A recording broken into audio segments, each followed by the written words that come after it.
আসসালামু আলাইকুম। আমরা আজকে চ্যাপ্টার 8 টিস্যু সিস্টেম বা টিস্যু তন্ত্র শুরু করব। সো টিস্যু তন্ত্র শুরু করার আগে আমাদের বুঝতে হবে একটা গাছ এরকম গাছ এটা কোথা থেকে আসছে। আমরা এটা প্ল্যান্ট রিপ্রোডাকশন পার্টে আরো ডিটেইলস পড়বো। তবে আমি জাস্ট আজকে ছোট্ট একটা অংশ বলি। একটা ফ্লাওয়ারের সাধারণত 4টা পার্ট থাকে এবং 4টা পার্ট যদি আমরা তাকাই, এই মাঝের এই পার্টটা হচ্ছে ফিমেল পার্ট, এর বাইরে এই অংশগুলো হচ্ছে মেল পার্ট, তারপর এই পেটাল আর হচ্ছে সবুজ এই অংশটাকে বলা হচ্ছে সেপাল। এই 4টা পার্ট। ফিমেল পার্টটার মধ্যে আমরা জানি, আমরা অলরেডি পড়ে আসছি, আমরা দেখছিলাম ভাইরাস বা ব্যাকটেরিয়া, ইভেন টেরিসে গিয়ে সর্বপ্রথম, অর্থাৎ টেরিডোফাইটাতে গিয়ে সর্বপ্রথম ফিমেল বডির ভিতরে এই জিনিসটা তৈরি হচ্ছে। এই যে প্রোডাক্ট অফ কনসেপশন মানে হচ্ছে যে ভ্রূণটা বা তোমার এই যে এমব্রায়োটা, এটা তৈরি হচ্ছে ফিমেল বডির ভিতরে সর্বপ্রথম টেরিসে গিয়ে। তাহলে এখানেও ফিমেল বডির ভিতরে হবে, কারণ এগুলো হচ্ছে এনজিওস্পার্ম, সবচেয়ে ডেভেলপ কন্ডিশন। তাহলে আমরা যদি দেখি টিস্যুটা গ্রো করার আগে এটা কোথা থেকে আসতেছে, এখানের মধ্যে ফিমেল এগ থাকে। আমরা যদি দেখি এই এগটা ফিউজড হয়, আমরা দেখবো সামনে এই এগটা ফিউজ হয়, এবং ফিউজ হওয়ার পরে এখানে এগ আর স্পার্ম যখন, অর্থাৎ পোলেন যখন ফিউজ হয়ে যায়, তখন এটা ফাইনালি প্রোডাক্টটা তৈরি করতে শুরু করে, এমব্রায়োটা হয়ে গেছে বা ভ্রূণটা হয়ে গেছে। ফাইনালি এখান থেকে গাছটা হতে থাকে। আমরা যদি এই অংশের দিকে একটু ফোকাস দেই, দেখি গাছটা গ্রো করতেছে। এখন প্রথমে যে এমব্রায়ো, যেটা, এটা 3টা পার্ট থাকে। এমব্রায়োটা যদি দেখি, একটা এই যে এই অংশটাতে আমরা দেখতে পাচ্ছি এমব্রায়োর রুট আছে একটা। আমি যদি এটাকে বাইর করে আনি, আমরা দেখবো জিনিসটা অনেকটা এরকম। প্রথম এগটা ছিল এরকম, তার নিচের থেকে একটা এরকম রুট গ্রো করতে শুরু করে। আর উপরে আমরা দেখতে পাই যে পাতার মতো একটা অংশ থাকে। পাতা যদি একটা থাকে এটাকে বলা হয় মনোকটিলেডন, আর যদি পাতা 2টা থাকে এটাকে বলা হচ্ছে ডাইকটিলেডন বা একবীজপত্র বা দ্বিবীজপত্র। এই পাতাটাই পরবর্তীতে বের হয়ে বা মূলটা বের হয়ে আসল মূলে কনভার্ট হয়, পাতাটা আসল পাতায় গঠন কনভার্ট হয়। আমরা যদি দেখি এই বীজটা আমরা পুঁতে ফেলি, এবং পুঁতে ফেলার পরে বীজটা থেকে এই যে স্টেম, মূলটা বের হয়ে আসছে, পাতাটা আস্তে আস্তে বের হচ্ছে, এখান থেকে বের হয়ে আসলো, এবং ফাইনালি পাতাটা সম্পূর্ণ বের হয়ে আসলো, স্টেম ফর্ম করলো, রুট তৈরি করলো। তাহলে আমরা দেখতে পাচ্ছি যে বীজের রুট থেকে আলটিমেটলি এখানে মেইন রুটটা আসতেছে, আর মূলটা আসতেছে বীজের পাতা থেকে, এখানে কটিলেডন থেকে এখানে বীজপত্র থেকে পাতাটা হচ্ছে, এবং স্টেম থেকে এটা হচ্ছে। এখন টিস্যু সিস্টেমের মধ্যে আমাদের যেটা বুঝতে হবে, যে এই ফাইনাল, আমরা একটু পরে যদি এই চ্যাপ্টারের মধ্যে দেখি, আমরা দেখব এরকম কিছু ছবি পাচ্ছি। এই ছবিগুলোর মধ্যে প্যারেনকাইমা, স্ক্লেরেনকাইমা বা কোলেনকাইমা, এগুলো কিভাবে আছে বা এরকম ফাইনালাইজড কন্ডিশনে কিভাবে পৌঁছাচ্ছে, এটা বোঝার জন্য আমাদের শুরুতে যেতে হবে। শুরুতে কি ছিল? শুরুতে শুধুমাত্র একটা সেল ছিল। শুরুতে একটা সেল ছিল, এই সেলটা। এই সেলটা আস্তে আস্তে ডেভেলপ হতে শুরু করছে। আমরা দেখতে পাই এই সেলটা প্রথমে এরকম একটা সেল ছিল। এটা অবশ্যই সেল ডিভিশনের মাধ্যমে একটা থেকে দুইটা হবে, দুইটা থেকে চারটা হবে, চারটা থেকে এভাবে একটা সময় এই বাড়তে বাড়তে সামনের অংশটা পাতায় কনভার্ট হবে, নিচের অংশটা মূলে কনভার্ট হবে। অর্থাৎ কন্টিনিউয়াস সেল ডিভিশন হচ্ছে এখানে, এখন কিন্তু সেল ডিভিশন থেমে নাই। তাহলে আমরা দেখতে পাচ্ছি যে কটিলেডনটা তৈরি হচ্ছে এই সেল ডিভিশনের মাধ্যমে। উপরের অংশটা কটিলেডন তৈরি করতেছে, মাঝের অংশটা স্টেম তৈরি করতেছে সেল ডিভিশনের মাধ্যমে, আর নিচের অংশটা হয়তোবা রুট তৈরি করতেছে। এই এভাবে ফাইনালি মাল্টিপল ডেভেলপমেন্টের প্রসেসের মাধ্যমে আমরা ফাইনাল যে চারাটা পাই, এই চারাটা পাই। এবং আমরা যদি দেখি, এরাও ফাইনালি আরো সেল ডিভিশন হতে থাকে, এদের মধ্যেও সেল ডিভিশন হতে থাকে, এবং সেল ডিভিশন হতে হতে হতে ফাইনালি সে এরকম একটা কন্ডিশনে পৌঁছে। গাছের এরকম একটা কন্ডিশন, এটা একটু 3D কন্ডিশন। আমি যদি এই গাছের এই কন্ডিশনটা দেখাতে চাই, এরকম একটা কন্ডিশনে পৌঁছায়। নর্মাল একটা চারা গাছ থেকে এরকম মোটা একটা গাছ হয়। তাহলে আমরা দেখতে পাচ্ছি যে এই যে সেল ডিভিশনটা হচ্ছে, এই ফাইনাল গাছটা হওয়ার পরে এখানে কিন্তু খুব একটা সেল ডিভিশন হয় না, গাছের এই অংশটা কিন্তু ফাইনাল কন্ডিশনে পৌঁছায় গেছে। তাহলে এগুলাকে আমরা বলতে পারি স্থায়ী কোষ বা পার্মানেন্ট কোষ। আর প্রথমে যে সেলগুলো ছিল, যেগুলো প্রতিনিয়ত সেল ডিভিশনের মধ্য দিয়ে যাচ্ছিল, তাদেরকে আমরা বলতে পারি সেকেন্ডারি, মানে সরি, তাদেরকে আমরা বলতে পারি মেরিস্টেমিক বা ভাজক কোষ, যারা প্রতিনিয়ত ডিভাইডেড হচ্ছে, মেরিস্টেমিক সেল বলা হয়। তাহলে আমরা টোটাল প্ল্যান্ট সেলকে দুইটা ভাবে ভাগ করতে পারি। প্রাইমারিলি কি থাকে? Plant sell.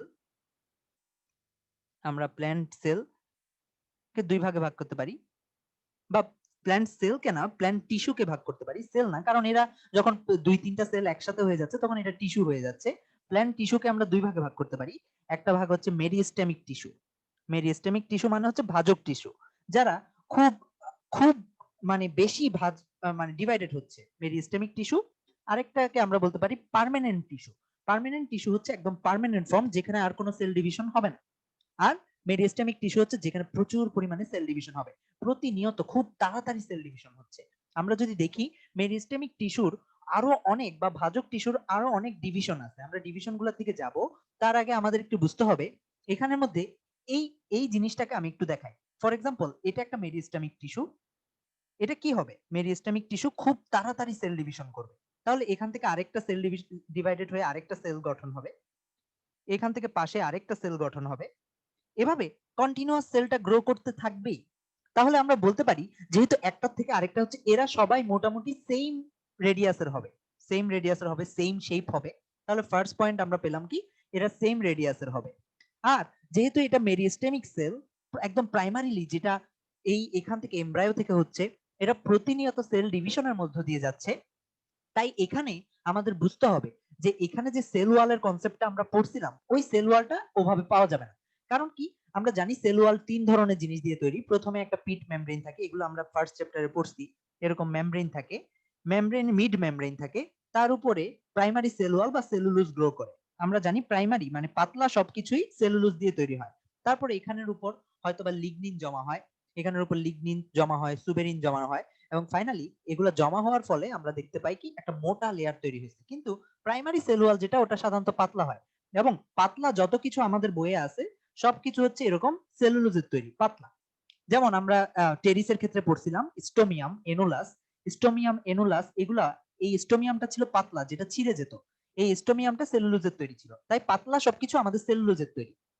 যেহেতু এই মেরিস্টেমিক টিস্যুর যে সেলগুলা যেগুলো প্রতিনিয়ত ডেভেলপড হচ্ছে, তারা খুবই তাড়াতাড়ি ডেভেলপ হচ্ছে, তাই এখানে লিগনিন বা সুবেরিন জমা হওয়ার মতো টাইম পায় না। মানে সেকেন্ডারি সেল ওয়াল, যেটা আমরা সেল ওয়াল পড়ার সময় পড়ছিলাম, সেল ওয়ালের দুইটা পার্ট, একটা হচ্ছে প্রাইমারি সেল ওয়াল, আরেকটা হচ্ছে সেকেন্ডারি সেল ওয়াল। এই প্রাইমারি সেল ওয়ালটা গ্রো করার মতো টাইম পাইছে, কিন্তু যেহেতু সরি কিন্তু যেহেতু খুব বেশি টাইম নাই এখানে, তাই এখানে লিগনিন আর পেকটিন জমা হওয়ার খুব একটা সময় পায় না। তাহলে আমরা বলতে পারি এখানের মধ্যে প্রাইমারি সেল ওয়াল, সেলুলোজ দিয়ে প্রাইমারি সেল ওয়াল গ্রো হবে, যেটা খুবই পাতলা হবে, thin thin primary cell wall পাওয়া যাবে, পাতলা প্রাইমারি সেল ওয়াল পাওয়া যাবে, যেটা কিসের তৈরি হবে? যেটা অবশ্যই সেলুলোজের তৈরি হবে। এরপর আমরা বলতে পারি যেহেতু এটা প্রতিনিয়ত সেলটা ডিভাইডেড হচ্ছে, তাই এখানের মধ্যে নিউক্লিয়াসটা অবশ্যই অনেক বড় হতে হবে। কারণ কি, নিউক্লিয়াসের এই প্রতিনিয়ত ডিভাইডেড হওয়ার জন্য প্রচুর এনার্জি লাগে, প্রচুর মেটাবলিক অ্যাক্টিভিটিস হতে হয়, বিপাকীয় কাজ অনেক বেশি এখানে।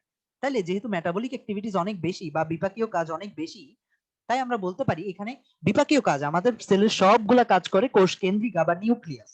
তাহলে আমরা বলতে পারি যেহেতু মেটাবলিক অ্যাক্টিভিটিস অনেক বেশি, তাই অ্যাক্টিভিটিস অনেক বেশি, তাই এখানে কি হবে, নিউক্লিয়াসটা অনেক বড় হবে। আমরা লিখতে পারি নিউক্লিয়াস অনেক বড় হবে, নিউক্লিয়াস বড় হবে। ওকে, নেক্সট আমরা তাকাই এখানের মধ্যে, যেহেতু এরা প্রতিনিয়ত ডিভাইডেড হচ্ছে, এদের মধ্যে যে ওয়েস্ট প্রোডাক্ট, এখানের মধ্যে যে ময়লা, ওটা জমা হওয়ার সুযোগ পাচ্ছে না। তাহলে এখানে কি সেল ভ্যাকিউল অত একটা বড় হবে না? কখনোই এখানে সেল ভ্যাকিউল বড় হবে না, ছোট ছোট সেল ভ্যাকিউল পাওয়া যাবে। কিন্তু নর্মাল প্ল্যান্ট সেলে অনেক বড়, আমরা ফার্স্ট চ্যাপ্টারে পড়ছিলাম টোনোপ্লাস্ট দিয়ে ঢাকা, এরকম অনেক বড় একটা সেল ভ্যাকিউল পাওয়া যায়, কোষ গহ্বর পাওয়া যায়। কিন্তু এই ক্ষেত্রে ছোট ছোট সেল ভ্যাকিউলটা হবে, ছোট ছোট ভ্যাকিউল হবে, স্মল। এছাড়া আমাদের এখানে বুঝতে হবে, আমরা এখানে সাইটোপ্লাজম যেগুলো পাবো, এগুলো সাইটোপ্লাজম অনেক ঘন হবে, সাইটোপ্লাজম গুলো অনেক ঘন হবে। কেননা, আচ্ছা আমরা যেখানে ছিলাম মাঝে একটু সমস্যা হয়েছিল, আমরা যেখানে যাচ্ছি যে এখানে সাইটোপ্লাজম অনেক বেশি ঘন হবে, সাইটোপ্লাজম অনেক অনেক থিক লেয়ার্ড হবে। তাহলে সাইটোপ্লাজম কেন ঘন হবে? কারণ হচ্ছে এটা খুব বেশিবার ডিভাইডেড হচ্ছে, এই জিনিসটা এখনো ফাইনাল কন্ডিশনে পৌঁছায় নাই, তাই এটা কি হবে, সাইটোপ্লাজম অনেক ডেন্স হবে। এছাড়া আমরা যদি দেখি এখানে যে প্লাস্টিড গুলা থাকবে, প্লাস্টিড গুলা খুব বেশি ডেভেলপ হওয়ার সময় পায় নাই।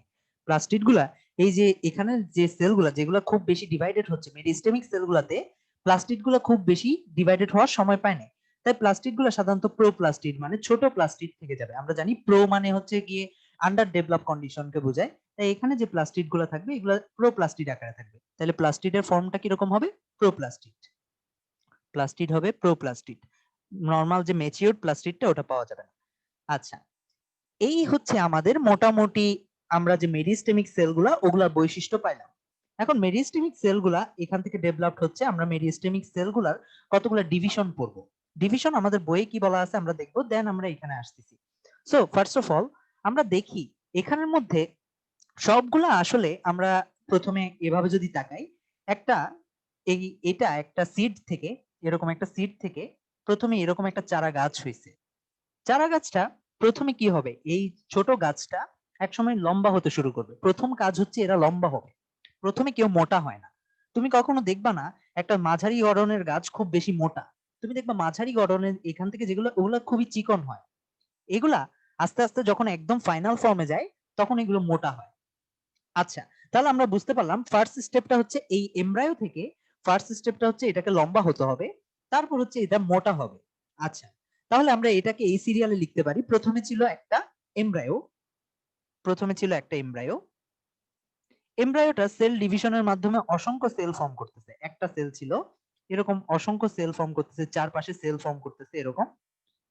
ওকে, ফাইনালি এটা একটা চারা গাছ হয়েছে,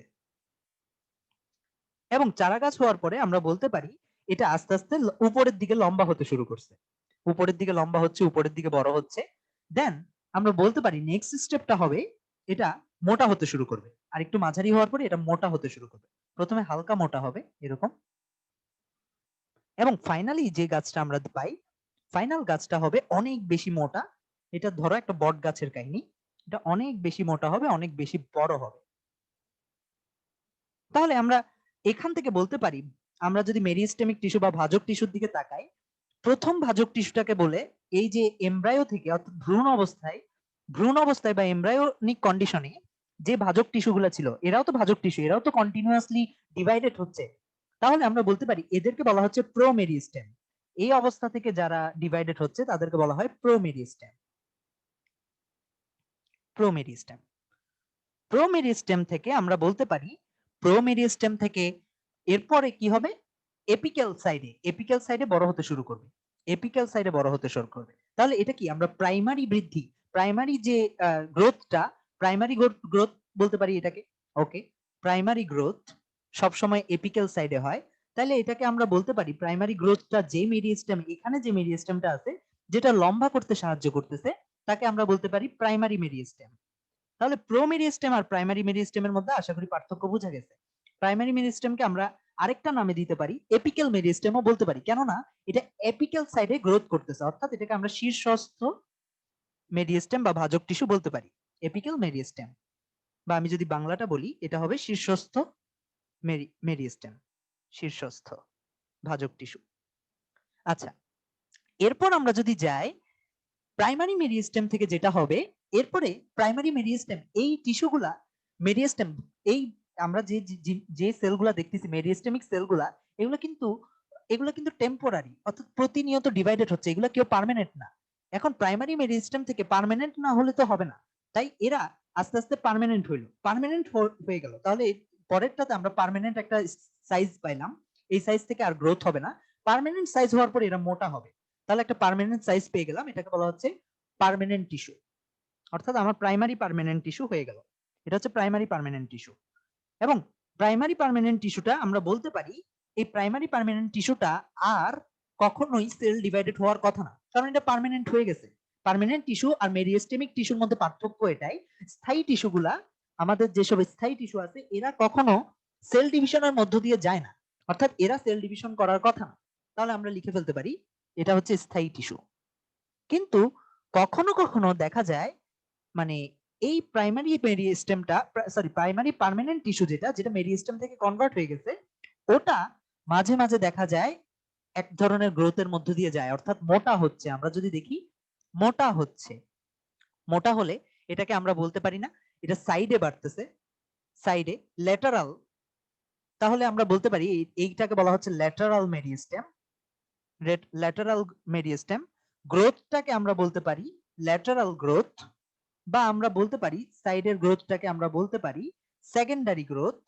কারণ কি এটা প্রথমে পার্মানেন্ট হয়ে গেছিল, তারপর পার্মানেন্ট থেকে সেকেন্ডারিলি গ্রোথটা হচ্ছে, তাহলে এটাকে আমরা সেকেন্ডারি গ্রোথও বলতে পারি, বা এটাকে বলা হয় সেকেন্ডারি মেরিস্টেম। Secondary meristem. তাহলে আমরা বলতে পারি সেকেন্ডারি মেরিস্টেমটা সবসময় সাইডে গ্রো করে আর প্রাইমারি মেরিস্টেমটা সবসময় এপেক্সে গ্রো করে। এবং এখানে একটা মজার বিষয় হলো আমাদের মনে রাখা লাগবে সবসময় আগেরটা পরেরটাকে গ্রোথ করাবে। যেমন আমরা এখান থেকে বলতে পারি প্রো মেরিস্টেম থেকে প্রাইমারি মেরিস্টেমের গ্রোথ হচ্ছে, প্রাইমারি মেরিস্টেম থেকে কি ক্রিয়েট হচ্ছে, প্রাইমারি পার্মানেন্ট টিস্যু ক্রিয়েট হচ্ছে, প্রাইমারি পার্মানেন্ট টিস্যুটা পরবর্তীতে ক্রিয়েট করতেছে ল্যাটারাল মেরিস্টেম বা সেকেন্ডারি মেরিস্টেম। তাহলে আমাদের পরীক্ষায় যদি এখান থেকে প্রশ্ন আসে সেকেন্ডারি মেরিস্টেম কে তৈরি করে, এই সিকোয়েন্সটা মনে রেখে আমরা আগেরটা থেকে আনসার দিতে পারি। আচ্ছা, তাহলে আমরা মেরিস্টেমের কি কি ভাগ পেলাম আমরা একটু যদি চার্ট করে ফেলি। মেরিস্টেম আমরা দুই ভাগে ভাগ করতে পারি। একটা হচ্ছে মানে গ্রোথটা কিরকম হচ্ছে তার উপর, প্রাইমারি গ্রোথ হলে প্রাইমারি মেরিস্টেম, সেকেন্ডারি গ্রোথ হলে সেকেন্ডারি মেরিস্টেম। আর একদম শুরুতে যখন কোনো গ্রোথের প্রশ্ন আসে না, যখন এমব্রায়ো থেকে আসে, ওটাকে বলা হচ্ছে প্রো মেরিস্টেম। তাহলে আমরা প্রথমে তিন ভাগে ভাগ করতে পারি। আমরা যদি একটা বইয়ের চার্টটা নিয়ে আসি এখানে তাহলে ভালো বুঝতে পারবো। তাহলে আমরা বইয়ের চার্টটা যদি দেখি, প্রথমে অরিজিন, অ্যাকর্ডিং টু অরিজিন, উৎপত্তি অনুসারে যেটা বলতেছে আমাদেরকে, উৎপত্তি অনুসারে প্রারম্ভিক বা প্রো মেরিস্টেম যেটাকে আমরা বলি। এক প্রারম্ভিক মানে হচ্ছে একদম বিগিনিং, একদম বিগিনিং এ কি ছিল, একটা এমব্রায়ো ছিল যেখান থেকে সেল ডিভিশনটা শুরু হচ্ছিল, যেটাকে আমরা প্রো মেরিস্টেম বলতেছিলাম। আচ্ছা, এখান থেকে কি গ্রো করবে, নেক্সট প্রাইমারি ভাজক টিস্যু বা প্রাইমারি মেরিস্টেম। আমরা জানি প্রাইমারি মেরিস্টেমের পরে কি আসবে, সেকেন্ডারি মেরিস্টেম। এগুলো আমরা অরিজিন অনুসারে, অরিজিনটা প্রাইমারি থেকে কি গ্রো করে, সেকেন্ডারিটা গ্রো করে। কিন্তু আমরা যদি দেখি আমাদের অ্যাকর্ডিং টু পজিশন যদি চিন্তা করি, অবস্থান অনুসারে যদি চিন্তা করি, তাহলে আমরা বলতে পারি প্রাইমারি মেরিস্টেমটার অপর নাম হচ্ছে এপিক্যাল মেরিস্টেম বা শীর্ষস্থ ভাজক টিস্যু। তাহলে আমরা শীর্ষক ভাজক টিস্যু বা প্রাইমারি মেরিস্টেমের অপর নাম হচ্ছে এপিক্যাল মেরিস্টেম। দুইটাই জাস্ট সেম জিনিসটাই পজিশন অনুসারে চিন্তা করতেছে। তারপর কি আসতেছে, ইন্টার ক্যালারি, ইন্টার ক্যালারিতে আমি যাচ্ছি। আরেকটা কি আসতেছে, পার্শ্বীয় ভাজক টিস্যু। পার্শ্বীয়টাকে আমরা কি বলতে পারি, সেকেন্ডারি ভাজক টিস্যু? অবশ্যই বলতে পারি, কারণ ল্যাটারাল আমরা এখানে দেখছিলাম ল্যাটারাল গ্রোথ যেখানে হয়, অর্থাৎ সাইডে যে গ্রোথ হয়, পার্শ্বীয়তে যে গ্রোথটা হয়, ওটাকে আমরা সেকেন্ডারি মেরিস্টেম বলতেছিলাম। তাহলে আমরা এখান থেকে এই চার্টটা থেকে সবগুলো চলে আসে। এখন আমরা কথা বললাম একটা প্ল্যান্টের ক্ষেত্রে, আমরা দেখলাম, ধরলাম এটা একটা চারা গাছ, আমরা কথা বললাম এটা সাইডে যখন বাড়ে আমরা দেখতেছি এটা উপরের দিকে বাড়ে, ওকে। আর যখন এটা সাইডে বাড়ে, আমরা কথা বলছি যখন সাইডে বাড়ে সেকেন্ডারি গ্রোথ নিয়ে, ধরলাম এটা সাইডে বাড়লো। কিন্তু এখানের মধ্যে সাইডে বাড়ার পরে, সাইডে বাড়লো ঠিক আছে, সাইডের সেলটা বাড়লো, উপরেও বাড়লো, উপরে লম্বা হলো, আমি একে দেখাই, এই যে লম্বা হলো, এটা হচ্ছে এই অংশটা উপরে লম্বা হলো আর এই অংশটা সাইডে লম্বা হলো। কিন্তু মাঝে যে সেলগুলো আছে, এই মাঝে যে সেলগুলো আছে এগুলা কি ফাঁকা থাকে? এটা কি বাঁশ গাছের মতো মাঝে ফাঁকা থাকে? না, ফাঁকা থাকে না। এখানের মধ্যেও কিছু না কিছু সেল থাকে, এগুলাকে বলা হয় ইন্টারক্যালেটেড। অর্থাৎ ইন্টারক্যালেরি মানে হচ্ছে এই লেয়ার আর এই লেয়ার, দুইটা লেয়ারের মাঝে, ঠিক আছে, এটাকে আরেক নাম বলা হয় হচ্ছে নিবেশিত। দুইটা লেয়ারের মাঝে নিবেশিত, অন্তনিবেশিত। তাহলে অন্তনিবেশিত বলতে পারি, আমরা নিবেশিত বলতে পারি, বা ইংলিশে, আমাদের বইয়ে তো ইংলিশে দেওয়া আছে, আমরা বলতে পারি ইন্টার ক্যালারি। এখানে যদি দেখি ইন্টার ক্যালারি বা নিবেশিত, অর্থাৎ আমরা তিন ধরনের গ্রোথ দেখতেছিলাম। গ্রোথের ক্ষেত্রে এটা উপরে সাইডে বাড়তেছিল, সাইডে বাড়তেছিল, উপরে বাড়তেছিল, কিন্তু সাইডে বাড়ার সাথে সাথে এখানে মাঝে যে সেলগুলো আছে এগুলোও তো বাড়তেছিল। এই মাঝের যে সেলগুলো এদেরকে বলা হচ্ছে ইন্টার ক্যালারি মেরিস্টেম বা ইন্টার ক্যালারি ভাজক টিস্যু বা নিবেশিত ভাজক টিস্যু অবস্থান অনুসারে। এখন আমরা আসি কোষ বিভাজন অনুসারে। এটাও এক্স্যাক্টলি সিম্পল একটা জিনিস। আমরা যদি দেখি এই চারা গাছটা, ধরলাম আমরা এই অংশটা, এই অংশে যে সেলটা আছে, এই অংশের সেলটার দিকে যদি আমরা তাকাই, এই অংশের সেলটা চারদিকে সেল ডিভাইডেড হচ্ছে। কারণ আমরা দেখি কি এই পুরো অংশটাই সেলে ভরপুর থাকে, এই পুরো অংশটাই সেল থাকে। অন্যদিকে আমরা যদি একটা পাতার দিকে তাকাই, পাতার ক্ষেত্রে এরকম একটা অংশ শুধুমাত্র দুই দিকে থাকে, এদিকে সেল থাকে, এদিকে সেল থাকে, এদিকে সেল থাকে, এদিকে সেল থাকে, ঠিক না? পাতাটা হয় অনেকটা এরকম, শুধু দুই দিকে গ্রোথ হয়। আমরা কিন্তু কখনো পাতার ক্ষেত্রে দেখি না চারদিকে গ্রোথ হয়ে একদম এরকম চার কোনা একটা জিনিস তৈরি করছে, এরকম কখনো হয় না। তাহলে এখানে যে মেরিস্টেমটা ছিল, ওই মেরিস্টেমটার যেরকম সেল ডিভিশন চারদিকেই হচ্ছে, এই পাতার ক্ষেত্রে আমরা যদি পাতার ক্ষেত্রে দেখি চারদিকে হচ্ছে না, পাতার ক্ষেত্রে শুধুমাত্র দুই দিকে হচ্ছে, দুই দিকে হচ্ছে। অর্থাৎ আমরা এটাকে বলতে পারি টু ডাইমেনশনাল, আর এটাকে পরেরটাকে আমরা বলতে পারি থ্রি ডাইমেনশনাল সেল ডিভিশন হচ্ছে। অন্যদিকে আমরা যদি রুটের দিকে তাকাই, রুটেরও মেরিস্টেমটা ছিল, প্রথম প্রাইমারি মেরিস্টেমটা ছিল। প্রাইমারি মেরিস্টেম এখানে এপিক্যাল মেরিস্টেম ছিল, এটা আস্তে আস্তে বড় হচ্ছে। কিন্তু এই এপিক্যাল মেরিস্টেম যেটা, এটা শুধুমাত্র ইউনিডিরেকশনাল, অর্থাৎ ওয়ান ডাইমেনশনাল মুভমেন্ট হচ্ছে, অর্থাৎ রুটের ক্ষেত্রে আমরা দেখতে পাই ওয়ান ডাইমেনশনাল হচ্ছে। তো আমরা যদি এটা নাম দেই, যেহেতু এটা একটা প্লেটকে, পাতার ক্ষেত্রে একটা প্লেটকে কেন্দ্র করে, একটা প্লেটকে কেন্দ্র করে দুই সাইডে হচ্ছে, এটাকে বলা হয় প্লেট মেরিস্টেম, এটাকে বলা হয় প্লেট মেরিস্টেম। আর এটাতে যেহেতু চতুর্দিকে হচ্ছে, এটাকে বলা হয় ম্যাস মেরিস্টেম, এটাকে বলা হয় মাস ভাজক টিস্যু বা ম্যাস মেরিস্টেম। আর আমরা দেখি এটা যেহেতু একটা রিবস এর মতো, আমরা যদি আমাদের রিবস এর দিকে তাকাই, আমাদের রিবস গুলো হয় সাধারণত এরকম, আমাদের রিবস গুলো ঠিক সেম ভাবে গ্রো করে। তাহলে আমরা যদি দেখি এটা আমাদের রিবস, এখানের মধ্যে হৃৎপিণ্ড থাকে, তাহলে আমাদের রিবস এর মতন অনেকটা, হ্যাঁ এভাবে এভাবে গ্রো করতেছে। তাহলে রুটস, যেসব রুটস আমরা দেখবো, রুটস হচ্ছে ইউনিডিরেকশনাল বা এদেরকে বলা হয় রিব মেরিস্টেম, রিব মেরিস্টেম। তাহলে আমরা বলতে পারি না গ্রোয়িং রুট, যে রুটটা গ্রো করতেছে ওখানের মধ্যে মেরিস্টেম যেটা থাকবে ওটা তিন ধরনের। একটা হচ্ছে এটা কি রকম হবে, এটা কি প্রো মেরিস্টেম হবে, আমরা সিরিয়ালি আসি, এটা কি প্রো মেরিস্টেম হবে, না এটা তো এমব্রায়ো থেকে আসতেছে না, না প্রাইমারি মেরিস্টেম হবে, হ্যাঁ কারণ এটা গ্রো হচ্ছে কোথায়, লম্বায় গ্রো হচ্ছে, লঙ্গিটিউডিনালি গ্রো হচ্ছে, তাইলে এটা কি হবে, প্রাইমারি মেরিস্টেম। আরেকটা কি নাম দিতে পারি এটাকে আমরা, এটাকে আমরা এপিক্যাল মেরিস্টেমও বলতে পারি, কারণ অ্যাপেক্স এর দিকে বাড়তেছে। আর এপিক্যাল মেরিস্টেমের অন্য নামটা কি এখানে, রিব মেরিস্টেম, কারণ কি এটা ওয়ান ডিরেকশনালি বাড়তেছে। ঠিক তেমনি এখানে আমরা বলতে পারি এটা কি প্রাইমারি মেরিস্টেম না সেকেন্ডারি মেরিস্টেম, আমরা বলতে পারি এটা হচ্ছে সেকেন্ডারি, এটা হচ্ছে প্রাইমারি মেরিস্টেম। প্রাইমারি মেরিস্টেম কেন, কারণ এটা লম্বায় বাড়াচ্ছে, কিন্তু লম্বায় বাড়াতে বাড়াতে এটা চারপাশে মুভ করতেছে, তাইলে চারপাশে মুভ করার সময় যেগুলা তোমার সাইডে আসে ওগুলা তোমার একটা নাম হবে, ভিতরে থাকলে ইন্টারক্যালারি বলা লাগবে। আর উপরে পাতার ক্ষেত্রে এটাকে আমরা কি বলতে পারি, এপিক্যাল মেরিস্টেম, আবার অ্যাপেক্স এর দিকে বাড়তেছে, কিন্তু অন্য নামটা কি হবে, প্লেট মেরিস্টেম। তাহলে আমরা এটাকে নানান নামে ডাকতে পারি, মেরিস্টেম আমরা এটাকে প্রাইমারিও বলতে পারি, সাথে আমরা এপিক্যালও বলতে পারি, সাথে আমরা এটাকে প্লেট মেরিস্টেমও বলতে পারি, প্রত্যেকটারই তিনটা করে নাম থাকবে। তাহলে আমরা বুঝতে পারলাম যে অ্যাকর্ডিং টু সেল ডিভিশন আমরা তিন ভাগে ভাগ করছি, mass, plate, ribs. Lastly according to function, according to function বলতে কি, আমরা যদি দেখি এই সেলগুলাই পরবর্তীতে, প্রথমে যখন সেল ডিভিশন হচ্ছে আমরা যদি দেখি, এই এখানে আমরা একটা ছবি দেখি, এই জিনিসটা আমরা ফোল্ড করলাম, ফোল্ড করার পরে আমরা যে জিনিসটা পাবো, আমরা দেখব, আমরা নেক্সট দিন এটা নিয়ে ডিটেলস কথা বলবো। আমরা যদি এটার দিকে তাকাই, এই অংশটার দিকে ভালো মতো তাকাই, তাহলে আমরা দেখতে পাই, আমি একটু ইয়া করি, জুম ইন করি, আমরা দেখতে পাই সেন্টারটা একটু অন্যরকম, সেন্টারটা একটু অন্যরকম, সেন্টারটা হচ্ছে পানি ক্যারি করে, ওয়াটার ক্যারিং পার্ট আর কি, আর বাইরের গুলো হচ্ছে শুধুমাত্র চামড়া। তাহলে যদিও এরা মেরিস্টেম থেকে আসছে, কিন্তু সবাই সবাই মেরিস্টেম থেকে আসছে, সবাই হয়তো বা প্রাইমারি মেরিস্টেম থেকে আসছে, কিন্তু সবাই আলটিমেটলি সেম কাজটা করে না। এখন আমাদের বুঝতে হবে কোনটা প্রাইমারি মেরিস্টেম থেকে আসছে, কোনটা সেকেন্ডারি মেরিস্টেম থেকে আসছে, এবং সবাই যেহেতু সেম কাজ করতেছে না, কাজ অনুসারে আমরা প্রত্যেকটা মেরিস্টেমের আরো এক ধরনের নাম দিতে পারি।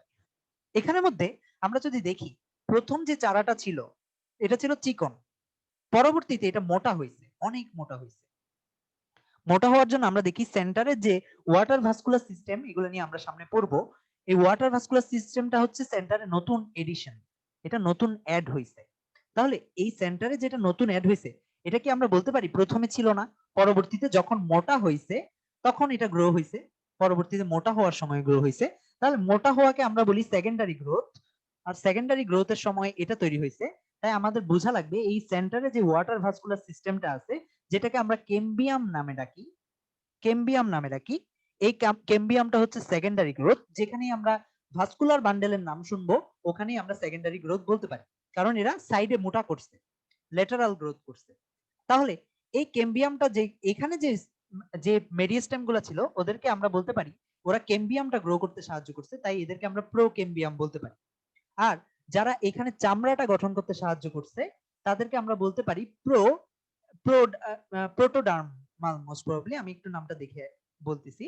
এখানে দেখো প্রোটোডার্মাল বলা হয়, তিন ধরনের নাম পাবো আমরা এখানে, এই যে protoderm, প্রোকেম্বিয়াম, lastly ground meristem. Ground মেরিস্টেমটা কি, আমরা যদি দুইটার মাঝের অংশটা দেখি, আমরা যদি এখানে দেখি দুইটার মাঝে অসংখ্য সেল আছে, আমরা দেখি চামড়া বাকলটা যদি দেখি, এখানে আমি আর একটু বড় করি, এখানে বাকল, এটা বাকলের পরে এই মাঝের অংশটাকে বলা হচ্ছে যেখানের মধ্যে ওয়াটার ভাস্কুলার সিস্টেম আছে, এগুলো হচ্ছে টিউব, এখানের মধ্যে ওয়াটার ভাস্কুলার সিস্টেম আছে।